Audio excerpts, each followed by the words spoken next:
Saludos, la gracia del Señor sea con ustedes, mis amados. Hemos venido estudiando lo relacionado con las parábolas y debemos de recordar que las parábolas son lecciones extraídas de la vida diaria judía, que revelan, muestran verdades espirituales.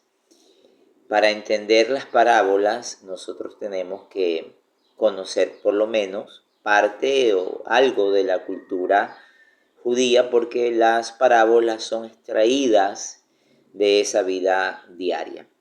Otra verdad que debemos de tener presente es que las parábolas no fueron dadas para los discípulos, sino más bien para el pueblo de Israel. Los discípulos de hecho le preguntan a Jesús: ¿por qué les hablas a ellos por parábolas y a nosotros no? Y Jesús les dijo: porque a ustedes les doy a conocer los misterios del reino, pero a ellos no, para que viendo no vean, oyendo no oigan y se conviertan. Lo que Jesús estaba diciendo es que él enseñaba por parábolas al pueblo de Israel, con el objetivo de ocultar la verdad para que los buscadores sinceros se interesen en conocer esa verdad. Habíamos visto en nuestra clase anterior estas parábolas que encontramos en el Evangelio de Lucas. De hecho, el Evangelio de Lucas es el Evangelio que más parábolas tiene. Se dice que entre los tres evangelios hay aproximadamente unas 70 parábolas, unas muy cortitas y otras muy extensas. En el capítulo 15 del Evangelio de Lucas, nosotros vamos a encontrar, en primer lugar, permítame recordarle también que una parábola puede tener muchas verdades, pero siempre va a tener una verdad central. También no caigamos en el error de darle a cada detalle de la parábola algún significado. Agustín de Hipona cometió un gran error cuando interpretó la parábola de aquella persona que descendía de Jerusalén a Jericó. Le dio interpretaciones hasta el caballo en el que este hombre iba, ¿no? Entonces es un grave error tratar de darle alguna interpretación a cada uno de los detalles de la parábola. La Biblia dice, y el contexto también es muy importante, la Biblia señala que se acercaban a Jesús todos los publicanos y pecadores para oírle, y los fariseos y los escribas murmuraban diciendo: a los pecadores recibe y con ellos come. Este es el contexto de las tres parábolas que Jesús va a dar. Los títulos que aparecen en nuestra Biblia sobre estas parábolas no son los correctos, porque la primera parábola se denomina la parábola de la oveja perdida, y el protagonista no es en sí la oveja, sino más bien el pastor. Entonces esta parábola debería llamarse la parábola del buen pastor. Esta parábola ya la habíamos analizado en nuestra última reunión. Solamente pues recordarle que en esta parábola tenemos a un pastor con sus 100 ovejas. Se pierde una de ellas y el pastor deja las 99, y cuando la encuentra pues gozoso la pone sobre sus hombros, reúne a sus amigos y hace una fiesta porque había encontrado esa oveja que se había perdido. De hecho, perder una oveja para un pastor era prácticamente perder su reputación, y ya difícilmente podrían contratar a una persona que haya perdido una oveja. Tan cuidadosos eran los pastores que generalmente cuando se quedaban al aire libre en el desierto, ellos pues cortaban ramas, arbustos, generalmente arbustos espinosos, y pues hacían si había una ladera, pues hacían ellos allí un semicírculo con su entrada, y en esa entrada no tenía puerta, el pastor se acostaba allí, ¿no? Por eso es que Jesús también dice que Él es la puerta del redil de las ovejas. Pierde una oveja en esta parábola y deja las 99 y va en busca de aquella oveja que se había perdido. Hace la fiesta.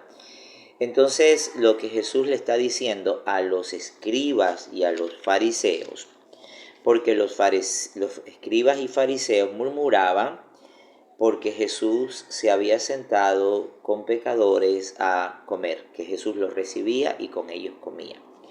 Entonces Jesús es el que representa al pastor que busca la oveja perdida. Esa oveja perdida representa a estos pecadores que Jesús los recibía y se sentaba con ellos a la mesa, y las 99 ovejas que entre comillas no se habían perdido representan a estos escribas y fariseos. Esto lo vamos a ver al final de la última parábola, porque Jesús va a dar 3 parábolas producto de esta crítica que ha recibido de los escribas y de los fariseos. La segunda parábola es de una mujer que tiene 10 dracmas, que pierde una de ellas. Entonces esta mujer enciende una lámpara, barre la casa y busca con diligencia hasta encontrarla. Y cuando la ha encontrado, entonces reúne a sus amigas, a sus vecinas, y hace pues realmente una gran celebración por haber encontrado esa moneda que se había perdido. Aquí tenemos que conocer también algo importante sobre cómo eran las casas en el primer siglo allí en Palestina. El 95% de la población era pobre, y las casas eran generalmente pues de barro, con adobe, y el piso era de tierra y se les ponía ciertas piedras en el piso. No tenían ventanas como tenemos nosotros. Generalmente las ventanas estaban casi llegando al techo y eran realmente pequeñas. Es decir, que una casa en esa época, una casa de una persona pobre, era una casa pues con mucha oscuridad, y cuando se caía una moneda, encontrar esa moneda no era algo tan fácil, porque las monedas eran pequeñas y podían pues fácilmente entrar en un orificio que haya entre una piedra y otra piedra. Esta mujer tiene 10 dracmas. Cree que probablemente estas dracmas era la dote que recibía una mujer en el momento de su matrimonio, porque era como especie de una indemnización y también como su único seguro de vida en caso de que le vaya mal en el matrimonio o en caso de que ella enviudara. Esta mujer busca diligentemente la moneda perdida. Esta mujer está representando a Jesús. Y esto es algo realmente sorprendente, porque la Biblia no solamente nos presenta un aspecto masculino de Dios, sino también un aspecto femenino. De hecho, esto se conoce como un antropomorfismo. ¿Qué es un antropomorfismo? Atribuirle a Dios características humanas. Por ejemplo, encontramos que humo sale de su nariz. Eso es un antropomorfismo. El brazo de Jehová no se ha cortado. Eso es un antropomorfismo. Se le atribuyen a Dios características humanas, aunque Él no tiene características humanas, porque Él es espíritu.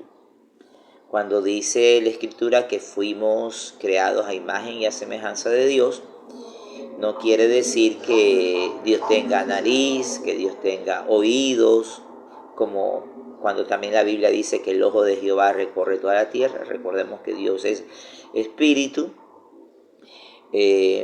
Porque imaginémonos, si Dios tuviera corazón, como lo dice la Biblia, ¿no? Le dolió en su corazón haber creado al hombre, quiere decir que si Dios tiene corazón, Dios tiene sangre.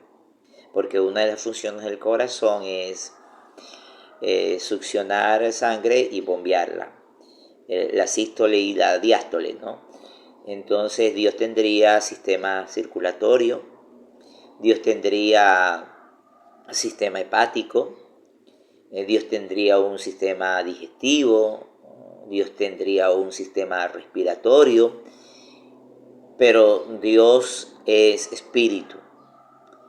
Y por ende, pues estas atribuciones es lo que se conoce como antropomorfismo, atribuirle a Dios características humanas. Recordemos que la Biblia es divina, es inspirada por el Espíritu Santo, pero a través de un lenguaje humano. Ustedes encontrarán, por ejemplo, que Dios es atribuido en la Biblia como un anciano de días. Y de hecho se lo describe como teniendo un cabello blanco, canas. Y eso pues es también otro antropomorfismo porque las canas es señal de envejecimiento, pero Dios no envejece.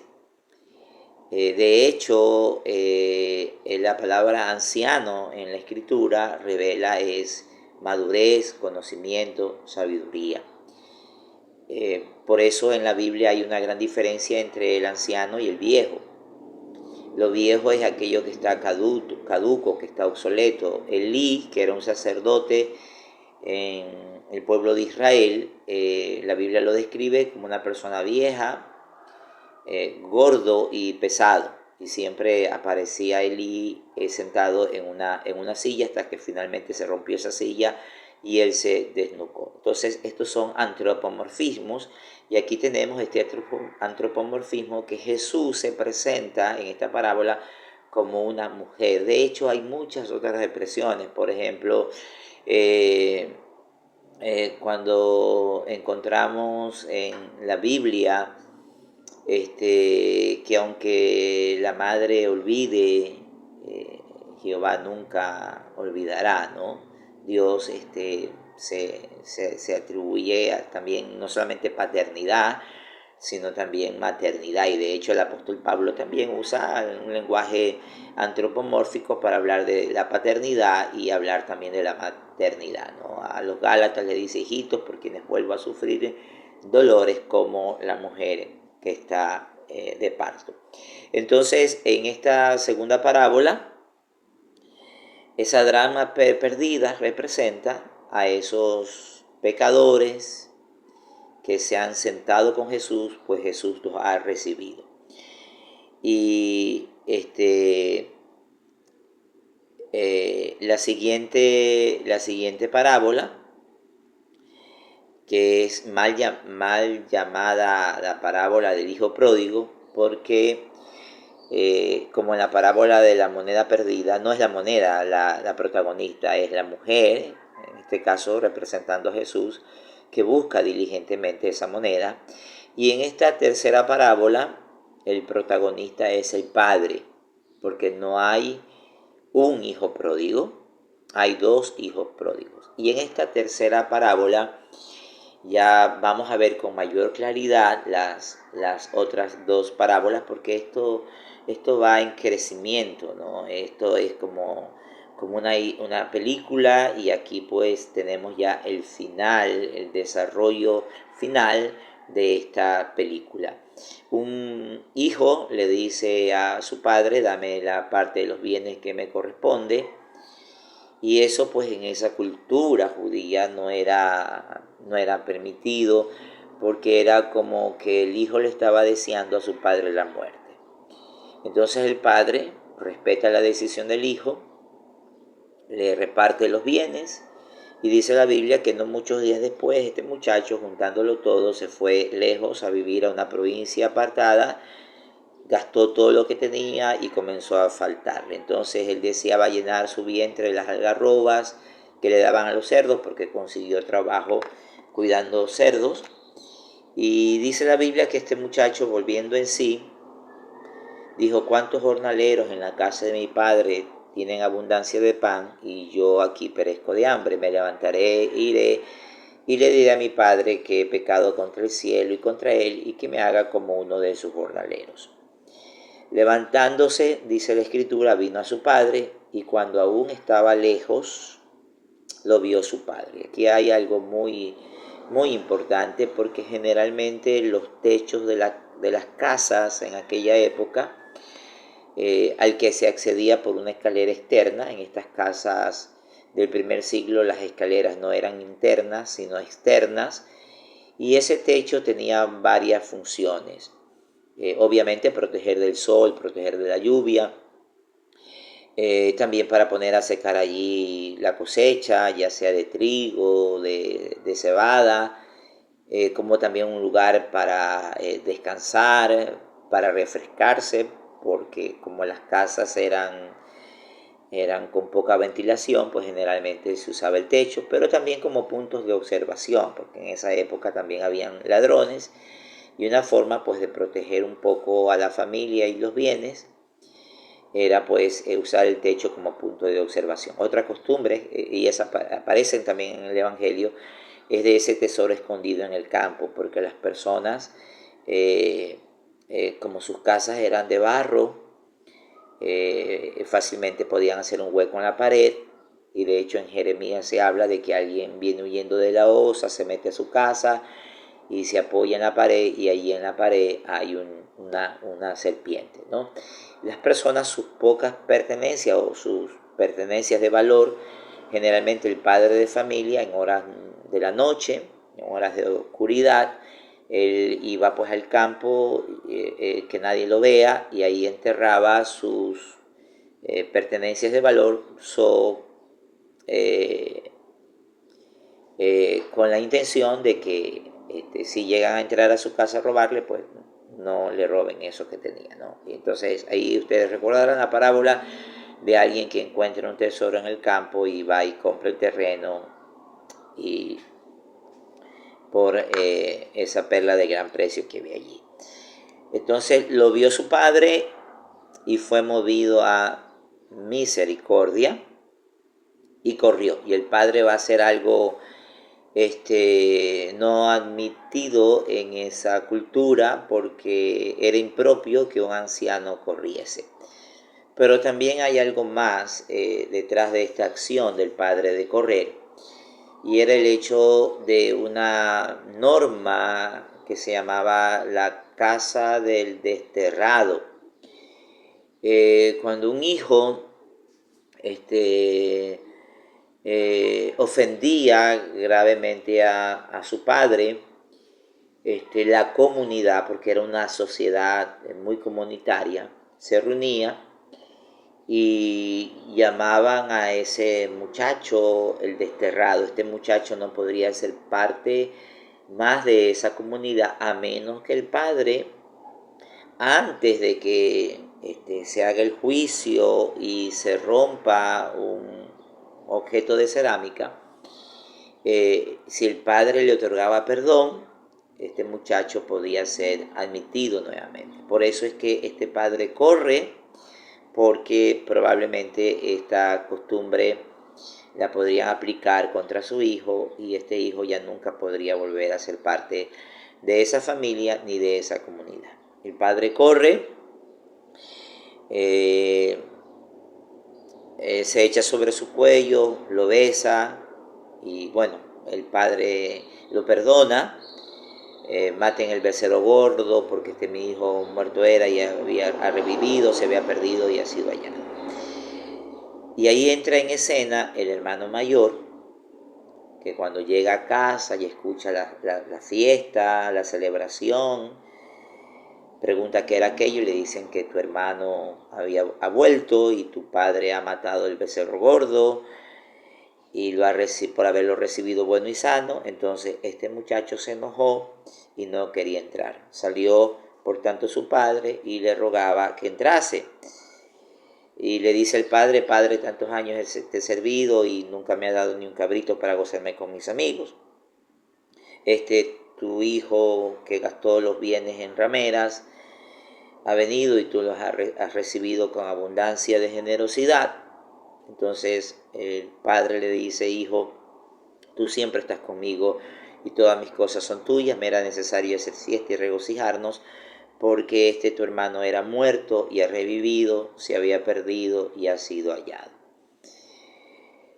En la primera parábola, la parábola del buen pastor, encontramos que habían 100 ovejas y se había perdido solamente una. Es decir, el 1% de las 100 ovejas se había perdido.